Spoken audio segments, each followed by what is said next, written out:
Comedy is, of course, subjective, but there are a few comedy anime that have risen as the juggernauts of this decade who will be remembered like the Nichijos, Psyche K's, and Lucky Stars before them. These new comedy anime are very different than those chaotic and bizarre ones of the early 2010s. We are, of course, talking about series like Love is War, Spy Family, maybe Sakamoto Days, or even one of those Yakuza in a domestic setting Netflix anime I've never bothered to watch. There are strong arguments for many anime to be considered the best of modern comedy, but all of them are blown out of the water by a new little anime series called Witchwatch. So what makes this a better comedy than the others? I am going to get into those 3 things. But first, some context. Witchwatch's genre is a supernatural slice of life with light romance, very light battle elements, and of course, heavily comedic. We watch a trouble magnet witch and her childhood friend who's an Oni being forced to live together because of a prophecy about her demise. He must protect her while also letting her live a normal life, so she doesn't get corrupted by despair. From here we experience a lot of wacky hijinks and clinically insane characters. Pretty normal anime stuff. In many ways, its premise is very similar to Spy Family. Now, Spy Family didn't create this genre of getting a group of bizarre characters together, making it heartfelt, cute, funny, while having an overarching plot to tie its individual adventures together. But it undoubtedly helped in popularizing this style of comedy anime. Whenever I watch a new anime comedy like Sakamoto Days and even Witchwatch, I think, oh, it's like Spy Family. It's a very different vibe from Lucky Star or Nichijou, which has basically no plot whatsoever. It's also very different than most romantic comedies because there are stakes beyond a relationship not working out. While this gives broader appeal because when the jokes don't land, there's the action and heartwarming story to keep you interested, it doesn't necessarily make it better. Along with Spy Family, we have anime like Mashle and Sakamoto Days. All of these are heavily comedic. They don't work if they never make you laugh. However, in each one, there is another element that stands on its own to keep you entertained. Spy Family's Operation Strix to save the world. Sakamoto Days has Sakamoto and his crew defending themselves in classic shonen fights. And Mashle must fight others to stay alive and protect his father. None of these aspects are bad things, but these anime almost have their plot as a separate thing from the comedy, which is the general tone of the show. The threats are real, so it's like the comedy gets tossed to the side once the important part gets started. But that's not what made me like the show in the first place. I'm not saying this is exactly a bad thing for them to do. The more serious moments with Lloyd Forger are some of my favorite parts of Spy Family, for example. I'm explaining all of this because Witchwatch has that same kind of real stakes setup. But instead of its plot and themes overshadowing how funny it generally is, it embraces being a comedy more than anything else. It, of course, has some more serious moments that develop the characters, the plot, and romance. But it never keeps this serious tone for long, and even then, it's often building up to a joke. For example, the mid-season finale leads to a confrontation with this evil witch. She is dangerous and conniving, and sets up a master plan to defeat Nico. She feels like a substantial threat. At least as much of one as you can get in a goofy show like this. Every time we saw her with someone, she was always flying far away, or we got a close-up, adding to the mystery of this villain.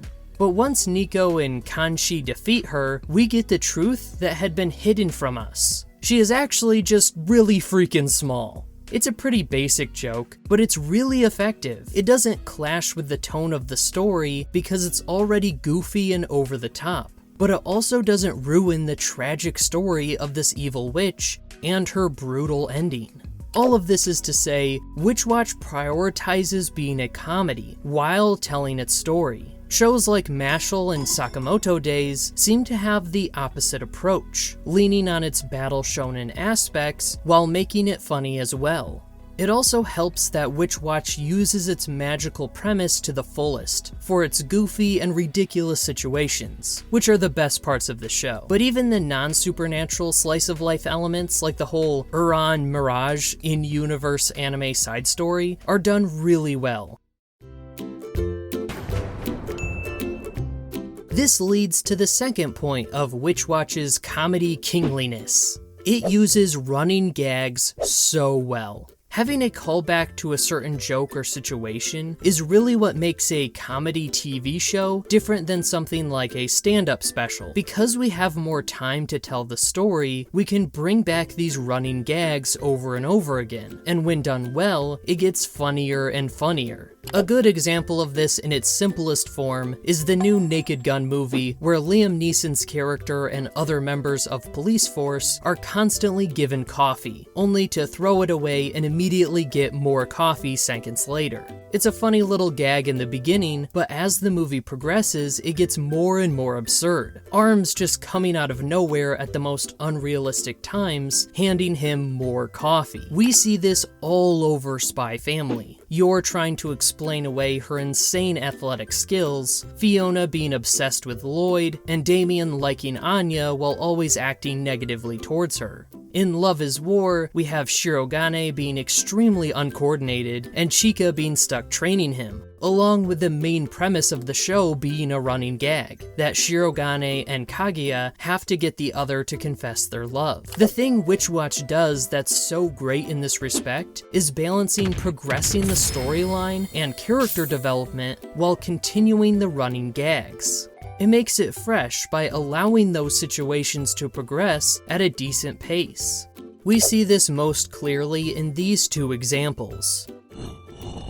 First, the Uran Mirage side story. When their secret otaku teacher, Yuri Makua, finds out her student Kukumi is her favorite fan artist, it's pretty obvious this is leading to a reoccurring gag. But instead of forcing Makua into more situations where people might find out her secret self, it actually progresses the story to the point where Kukumi and Makua start creating a doujinshi together. This makes it so much more interesting than just giving the teacher more elaborate situations for her to hide her excitement at weeb culture. And it does keep that joke. She's still frightened of people finding out. But seeing the development of the story alongside that joke is really nice. Similarly, as the second example, Nemu showing up in cat form at Morihito's house and nearly transforming in front of everyone is the most obvious setup for a running gag you could ever have. But instead of creating more Candace trying to bust Phineas and Ferb-like close calls, we see her involved in the half-season finale with the evil witch. That further develops because of Wolf knowing her identity, making a bargain with her, and then gets to the point where she starts to like him. Instead of running the joke into the ground, it uses it to progress the story and develop the characters, while still being funny. Spy Family, Love is War, and many other anime also develop the plot through these running gags. But Witchwatch does it over a few episodes, while the others do it over the course of multiple seasons. And since Witchwatch is, as I explained in the first point, first and foremost a comedy, the progression of the story doesn't take away from any of the cozy, slice of life, and easy to watch vibes. Finally, the third reason Witchwatch is the new king of comedy, not the Scorsese movie, it's the complete opposite of that, is the most subjective, obvious, and important part of comedy series like this: the characters. Each one of the main cast has their own quirks that plays really well off the others. They are just the right amount of friendly and antagonistic to be funny and interesting while still being likable. But every decent comedy anime has good characters. The unique part about Witchwatch is just how many there are. We've got 6, 7-ish that I would consider the main cast, and adding important, reoccurring side characters raises that to at least a dozen. Each one of these characters are memorable, funny, and likable. The best cozy comedy shows make you feel like you're hanging out with a group of friends, and Witchwatch does that better than almost any anime I've ever seen. Because of its large cast, you get the feel of having really close friends, casual friends, and acquaintances who all feel like real people. And of course, we have to talk about the romance, which, although infrequent and slow, is really good because of how much I like the characters, and the organic problems that keep them from having a smooth relationship. The romance is a perfect picture of everything I love about Witchwatch. With its comedy-focused storytelling, its great reoccurring gags, and the character interactions and relationships, it does all the little details so well. It feels so authentic in its goofy world, because everything makes sense, and works so well together to make a cohesive story. With super enjoyable and often well-developed characters that's still just hilarious throughout each episode. In conclusion, Witchwatch is just a really fun show I wanted to make a video about. It's my favorite easy-to-watch show I've seen in a while, and although it hasn't reached the highs of Love is War or the absolute hilarity of Nichijou, its first 24 episodes have been a great start to what I believe will be remembered as a highlight of the 2020s slice-of-life comedy anime. Thanks for watching. Let me know if you want more videos like this in the comments. I've been busy with the Anime Worth Watching channel, so subscribe over there if you want seasonal anime recommendations and more consistent uploads. That's all for me. Jiao miao.